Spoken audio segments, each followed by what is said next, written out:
मित्रों, इस दुनिया में अगर कोई सबसे बड़ा सत्य है तो है हमारी मृत्यु, जिसे चाहकर भी इंसान टाल नहीं सकता।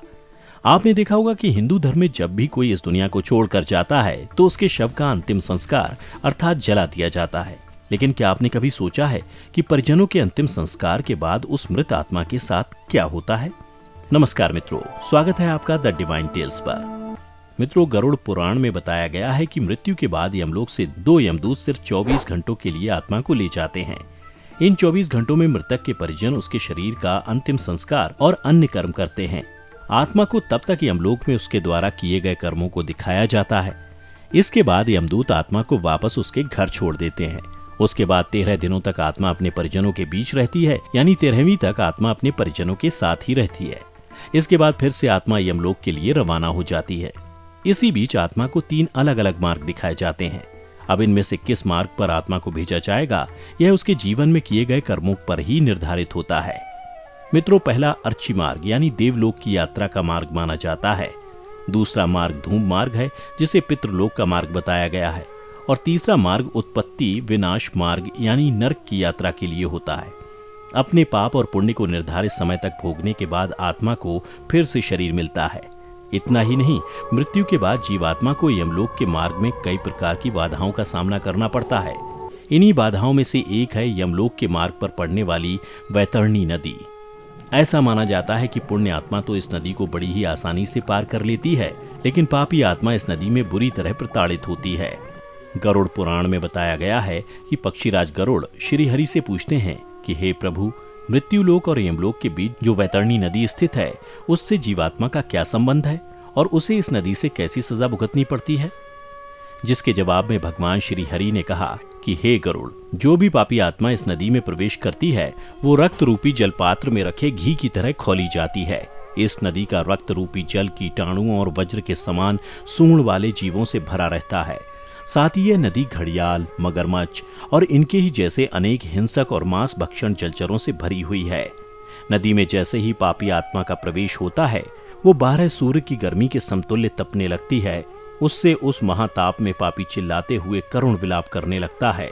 जब ताप उससे बर्दाश्त नहीं होता, तब वह दुरात्मा उस भयंकर रक्त रूपी जल में डुबकी लगाने लगती है। मित्रों, जिन लोगों ने अपने जीवन में पाप किए होते हैं, उन्हें नरक भेजा जाता है।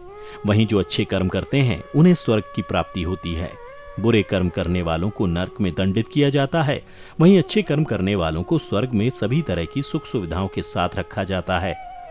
गरुड़ पुराण में बताया गया है कि जिन आत्माओं को स्वर्ग में स्थान मिलता है, उन्हें यमराज स्वयं अपने भवन से स्वर्ग के द्वार तक छोड़ने जाते हैं, जहां अप्सराएं उनका स्वागत करती हैं। वहीं जो लोग सिर्फ अपने बारे में सोचते हैं और जीवन भर किसी दूसरे का हित नहीं करते, उन्हें नरक में स्थान मिलता है। बता दें, गरुड़ पुराण में अलग अलग नरकों का भी जिक्र किया गया है, जहां मृतात्मा को पापों की सजा मिलती है। इसके अलावा गरुड़ पुराण में अंधात्मश्रम नरक के बारे में कहा जाता है। यह नरक उन पति पत्नियों की आत्माओं के लिए है जो अपने साथी को केवल लाभ या उपयोग की एक वस्तु समझते हैं। इस नरक में उनकी आत्माओं को मारा जाता है। यह सिलसिला बहुत तेज गति से चलता है। वहीं तमिश्रम नरक में उन लोगों को जगह मिलती है जिन्होंने अपने जीवन में दूसरों की संपत्ति हड़पी होती है। यहाँ उन्हें तब तक मारा जाता है जब तक कि वे बेहोश न हो जाएं। दोबारा होश में आने के बाद फिर से उन्हें इसी तरह लहूलुहान किया जाता है। यह सिलसिला तब तक चलता है जब तक कि सजा का समय समाप्त ना हो जाए। बता दें, कुंभी पाकम नरक में शिकारी लोगों यानी उन लोगों की आत्माओं को लाया जाता है जो अपने शौक के लिए जानवरों की हत्या करते हैं। यहाँ उनके इस कर्म की सजा में उन्हें खौलते तेल में उबाला जाता है। मित्रों, वहीं असितापत्रम नरक में वो लोग आते हैं जो अपने कर्तव्यों से मुंह मोड़ते हैं, जिम्मेदारियों से भागते हैं। इस नरक में उन लोगों की आत्माओं को फेंका जाता है। यहाँ लाकर उन्हें तब तक चाकुओं से छलनी किया जाता है जब तक कि वे बेहोश नहीं हो जाते। गरुड़ पुराण में कलासूत्रम नरक के बारे में बताया गया है कि यहाँ उन आत्माओं को लाया जाता है जिन्होंने अपने जीवन में कभी बड़ों का आदर सम्मान नहीं किया होता।